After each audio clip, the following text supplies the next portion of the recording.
There we go. Finally. Alrighty. Well, that was.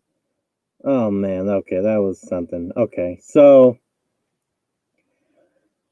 I'm just gonna start all over. Theory story. If you saw an alien or you seen a UFO, you seen something weird or something. Let me know in the comments below. So, ooh, I think we're still going. Alrighty. Hopefully we are still going. Hopefully you guys are still with me. So one person. Hopefully, hello everybody. So make sure to comment down below. Alrighty. Alrighty, two people here. Okay, so yeah, today is all like we're gonna be about soccer. If you like soccer, if you like anything about the sport, hopefully you will like this episode. Get my phone. Yeah, okay. We are all. Yep, that was on me. Okay, we are all good. Okay, sorry about that. So today when we talk about soccer, today we're gonna be talking about how I got into soccer, how I got into love the sport, how I got to talk about how USA is not as good as all the other countries and why it's like the least popular sport in the United States. So I'm excited about where I got started in soccer. I started in third grade in playing at school, playing at recess, and I never played the sport before. And I thought, this is a fun sport, and so I decided, I wanted to play, outside or whatever. So my grandparents and mom signed me up for soccer, and when I was younger, I used to, I started when I was 9 years old, 8, 9 years old, and it was already, kids already, been playing for a few years since they were 5 or 4 or 5 years old. So I was, the only person who, never played before on the team. But, I was just there to have fun. The coach was really cool. And he taught me a lot. It's a cool way to see other kids from outside of school and to, see, to make friends outside of school as well. I made one or two friends from the team, and, that's cool. I'm not going to say I'm friends with the whole team, but it was, really cool. And just a great way to meet people outside of, school and stuff. And I played until like my sophomore or junior year of high school. Um, I've won, some championships. I coached my little cousin, 4 and 5 year olds, and then 5 and 6 year olds. Uh, you know, that age, you're not really coaching. You're just keeping them, on the field and make sure they're not hurting themselves, basically, at that age. But that was fun coaching it as well. So, nothing too interesting. Really not keeping points on. When they're that small and stuff. So basically, we're on the field with them. We're basically the referee, and they're all just little kids. Some of them are just running in circles. Some of them are just they kick the ball and nothing really happens. But it was fun. Good experience. Volunteering experience for if you need volunteering experience, I highly recommend doing that. So and that's when I was also playing soccer as well. And one of the factors of when I left the sport as well. The last 3 seasons of me playing soccer were probably the least fun for me because the third to last season, that's when I started to lose the love of playing the sport, and that was probably like when I was in junior high, eighth grade, around eighth grade, yeah. And for those who don't know, there's 11 people on the field, and then you have whatever subs you have. Some teams have 15 kids on the team or 16. You get 4 or 5 subs, whatever. So it's 11 versus 11, and the least amount of players you can have on the field is 7 players, and I know that because the third to last season, that's when I think kids started to lose interest in the sport where in the city where I was in, and sometimes almost every game we lost 8-0 basically because we had no subs. We were playing professional times, professional soccer players all around the world, the World Cup, all this, all that. They play 90 minutes, 45-minute halves. And, these are the best conditioned,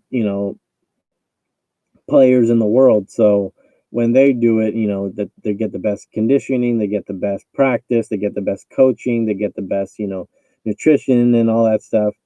We're just, some kids from junior high and high school who, are less athletic, and I was athletic, and but man, those games were tiring, man, because we had no subs.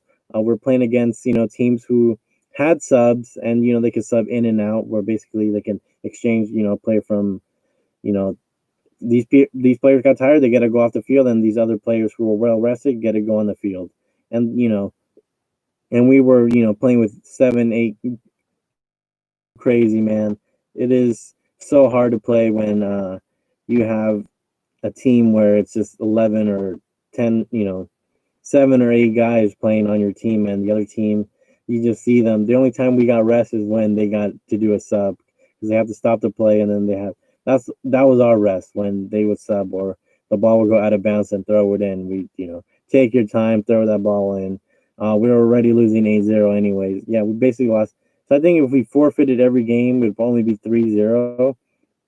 So I was probably less humiliating losing 3-0 than 8-0 every game and playing for 90 minutes. And man, and we go to all these cities, and man, and then we had good players, but some of them wouldn't come to the games, and our team chemistry was off. And then the next year, the same thing happened, because my fourth to last year, I got second place, and the year before that, I won a championship.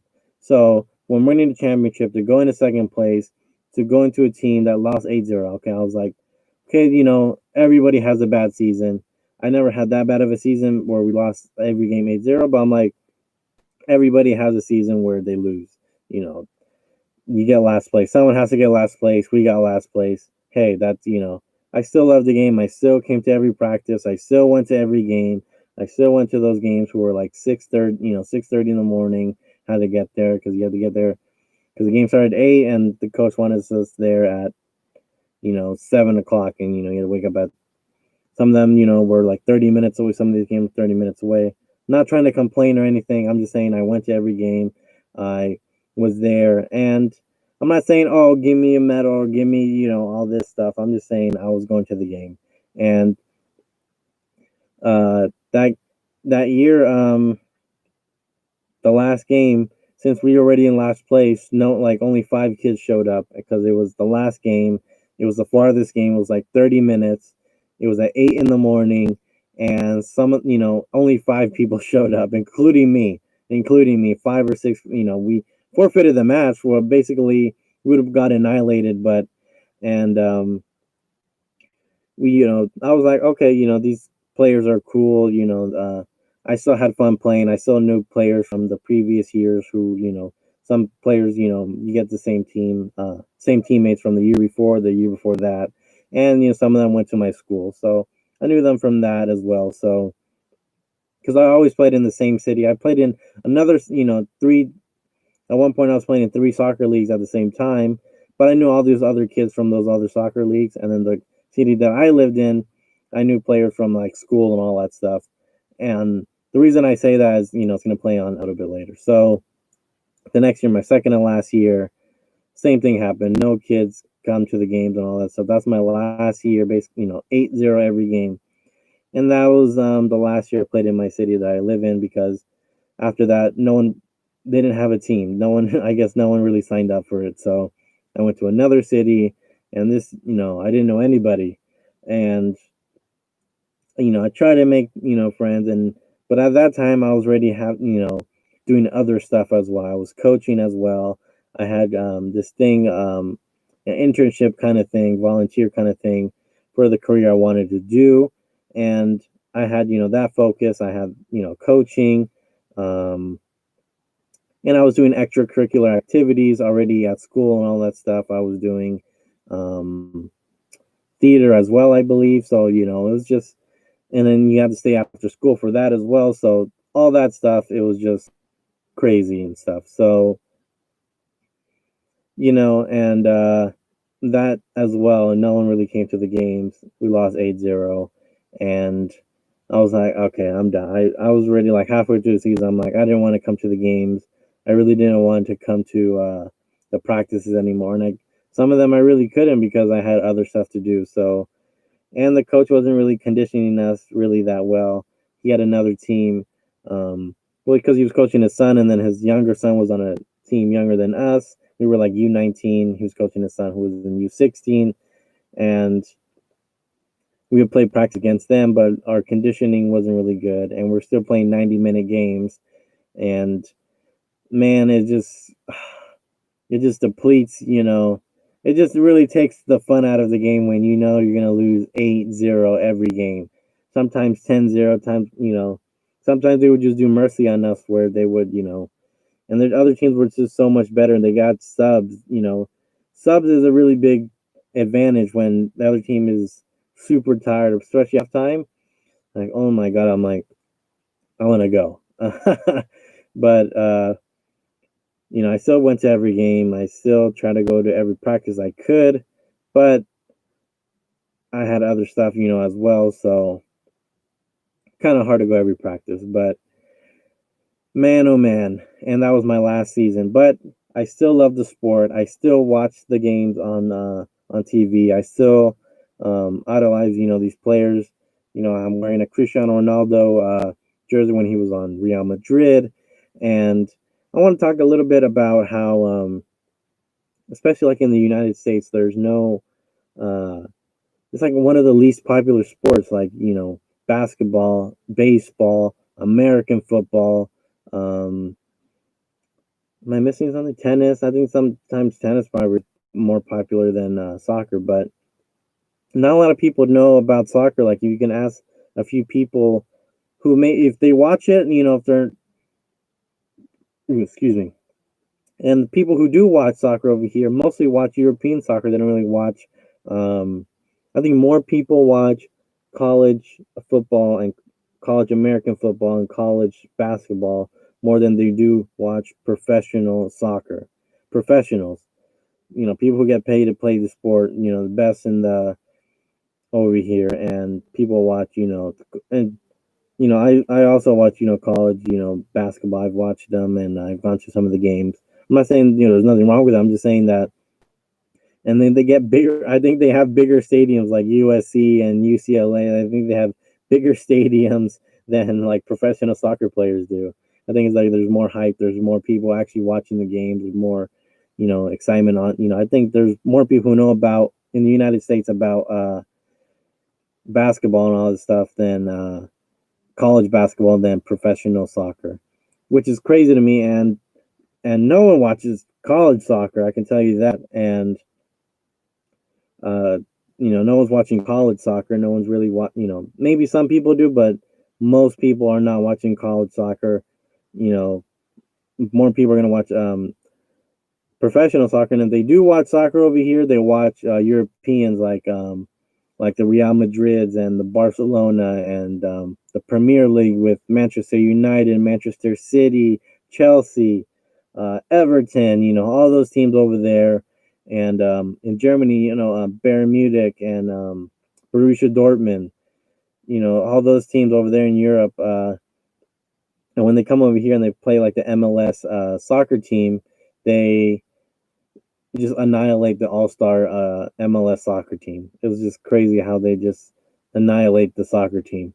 But I digress. So I don't know why it's like the most popular sport in every other country, like in Brazil, in Argentina, in maybe because their teams are better, I think there's just when you are athletic in the United States, the first thing is like, oh, are you gonna play basketball? Are you gonna play are you gonna play football? Are you gonna are you gonna play all these other sports?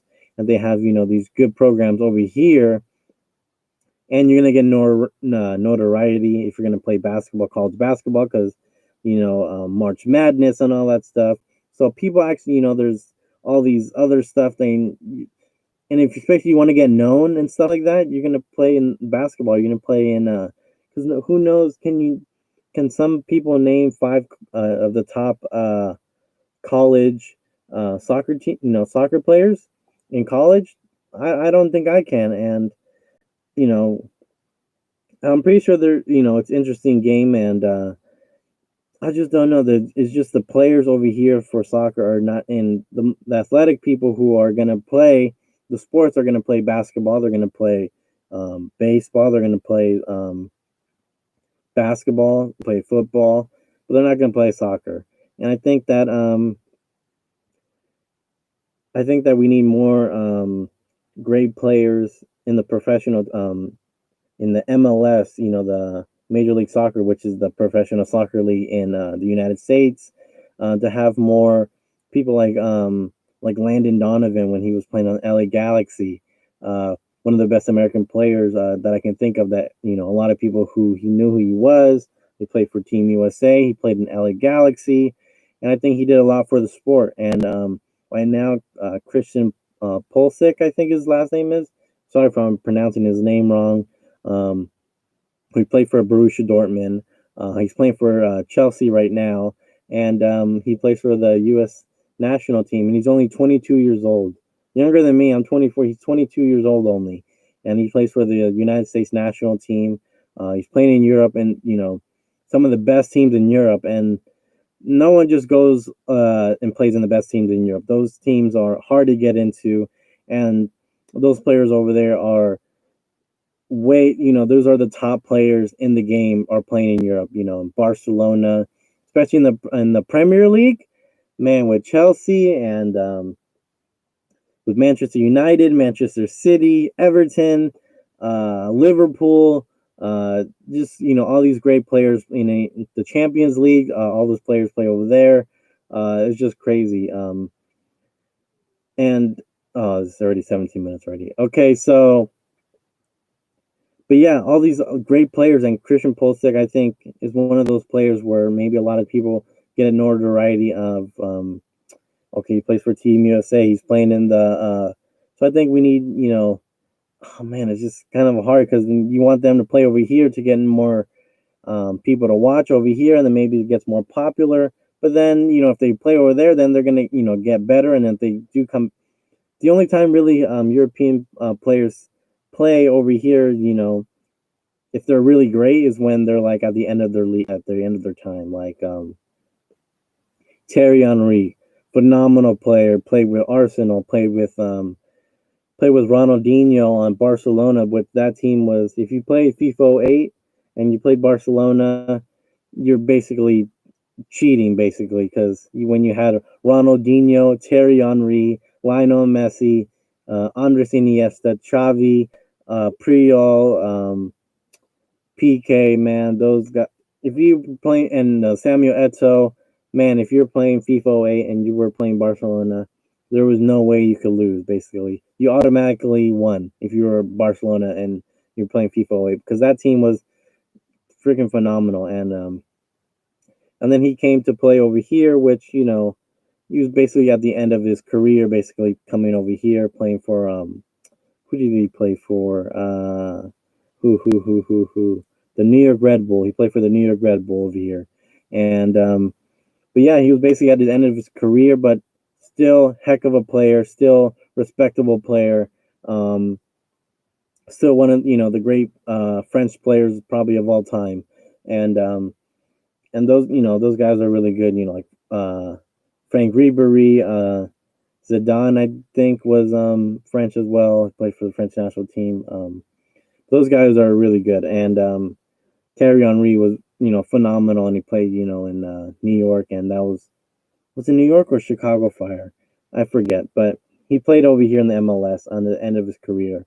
David Beckham as well, playing in LA Galaxy, which I think brought a lot of notoriety to LA Galaxy when David Beckham was playing over here. I think that a lot of people are going to watch if Chicharito when he plays for LA Galaxy. I think so.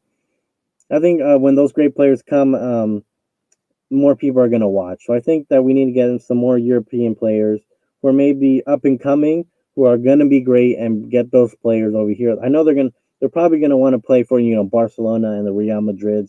You're going to get more money. You're going to get more fans. You're gonna get to play with people like Cristiano Ronaldo, and you're gonna play with people like Messi, and you're gonna play with people like.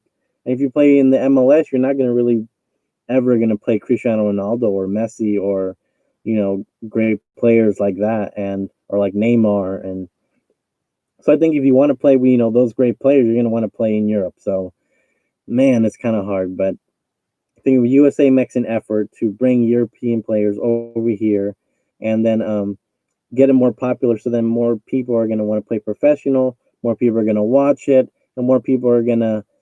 It's gonna better the sport, and we're gonna get better players over here, where we can compete with the players over there. And when we go to the World Cup, we're gonna get better players. So, but yeah, that's a long process and kind of a hard sell if you're a player and you're good enough to play for, you're gonna say, oh, do you want to play for the MLS where no one's gonna really watch you, or you're gonna play in Real Madrid and Barcelona where millions of people are gonna watch you. So millions of people are gonna watch you. Just for a regular, not a championship or anything, just a regular Real Madrid Barcelona game. I think I heard that more people watch that than the actual Super Bowl. Don't quote me on that, but seems kind of likely because it's literally the most popular sport in Europe over there. Um, so, and everybody's watching that all around the world. Who are people are watching because you have players from South America, you have people from Portugal, Spain, Germany, Croatia, Argentina, Uruguay. So all these players who are playing, with Luis Suarez, Messi, and all those players, and a lot of people who are over here.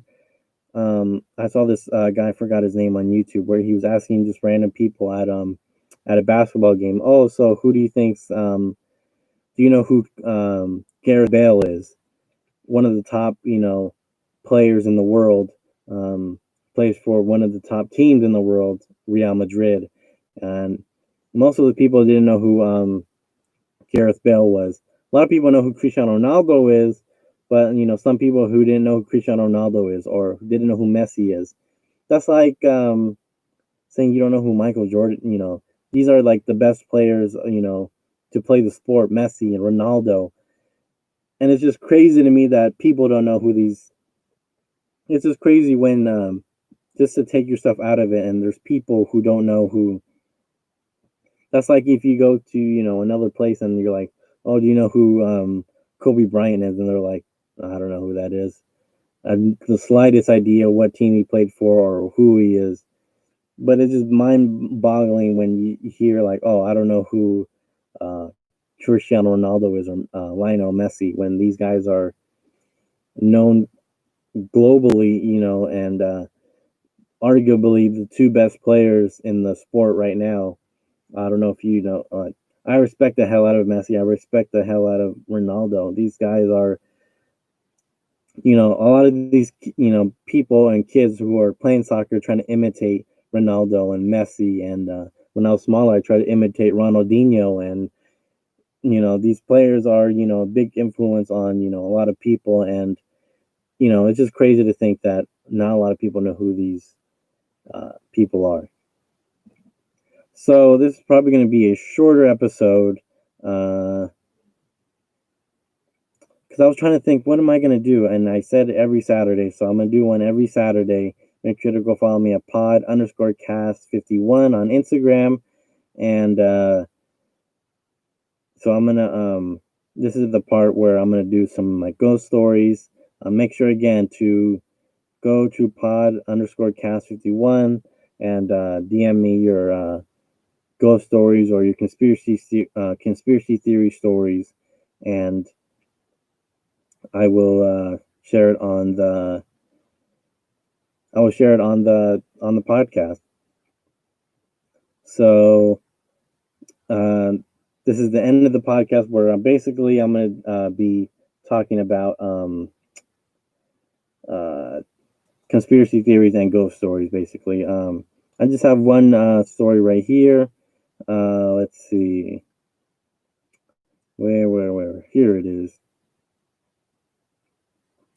Here it is.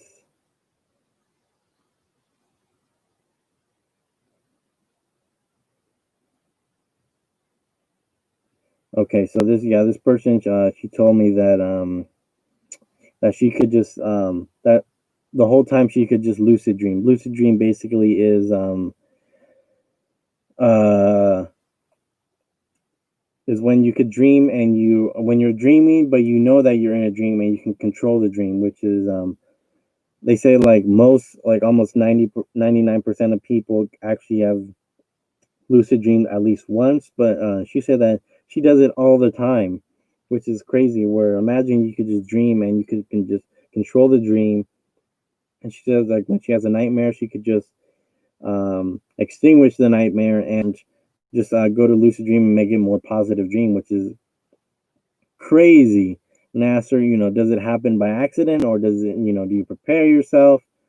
Um, can I hear some people can train themselves to do it, but me and my brother have always done it since we were kids. It's become habit. I always thought it was normal and everybody did it. Yet I still wake up refreshed and well rested, which is crazy to me. I've only done it once, and sometimes like halfway through a dream, maybe you could lucid dream. But yeah, I have heard some of stuff on YouTube where these people train themselves to lucid dream and to basically I guess like listen to a certain type of music or um, just just crazy stuff on how to actually lucid dream. Basically, you can take control of your dream. I think I've done it like once or twice where I've was dreaming and then I realized where I was in a dream, or I could just control. I wasn't like I didn't realize I was in a dream, but I realized I can actually control the dream or actually can change. Like this one time in the dream where I had this like there was like this let's say 11-foot fence where I for some reason I was trying to get over it or whatever, and it was not a fence, it was like a gate or whatever, like for a school or something that was, or something like that. It was just a gate, like maybe like a gated community or whatever, and it's like let's say basically it was a huge gate, and just halfway through the dream I was like, I think I can I'm gonna jump over that, and I literally jumped over 11-foot um gate or fence, and that's just crazy. And she also sent me a ghost story. Let's see, I have to lock my phone. As for a ghost story, sometimes as kids, me and my cousin would describe to our parents that we would see people at the foot of our bed. We don't remember, however, my cousin does. That's crazy. Imagine you're at your bed and you just see a figure of just a ghost right there. It's just crazy. Um, that would freak me the heck out, man. I would be like, I'm moving out. See you later, alligator. In a wild crocodile. I'm out. I'm out. If I see a ghost like that, I'm out. And I never seen one, nor do I want to see one. So, oh man, that's just crazy to see a ghost like that. But sorry for the shorter episode. Next week I have, a guest coming on, and I was preparing for that. Forgot I had this episode. I was like coming up something on the fly. I was like, maybe I could talk about soccer. I know a lot about soccer. I could, talk, for a few minutes about soccer. Try to drag it out as long as I could, and stuff like that. But thanks for watching. Hopefully you guys can, if you're new to the channel, make sure to subscribe, like, hit the bell to be notified for a new episode, all that stuff, all that jazz. And make sure to comment down below if you have a ghost story, or do you have, conspiracy? Like, do you believe in aliens? Do you think the earth is flat? Do you think that, you know, there are lizard people? I don't know. Whatever your crazy conspiracy theory, whatever your ghost story, leave it down in the comment sections below. Let me know, please. I want to hear about the ghost stories. I could tell it on the podcast. And but yeah, Next week's going to be a longer episode, more interesting episode. But I just wanted to see, maybe take your mind off, what's happening and stuff like that. And hopefully you guys enjoy the episode. Hopefully you guys stick around. And next Saturday again, I'm gonna post every Saturday. A lot of people ask me, when am I gonna, when do I post? Every Saturday. I'm gonna be posting every Saturday. So hopefully you guys stick around. Again, subscribe, hit the like bell, hit the like bell, hit the like, hit the bell for notifications. Comment down below, and I will see you guys later.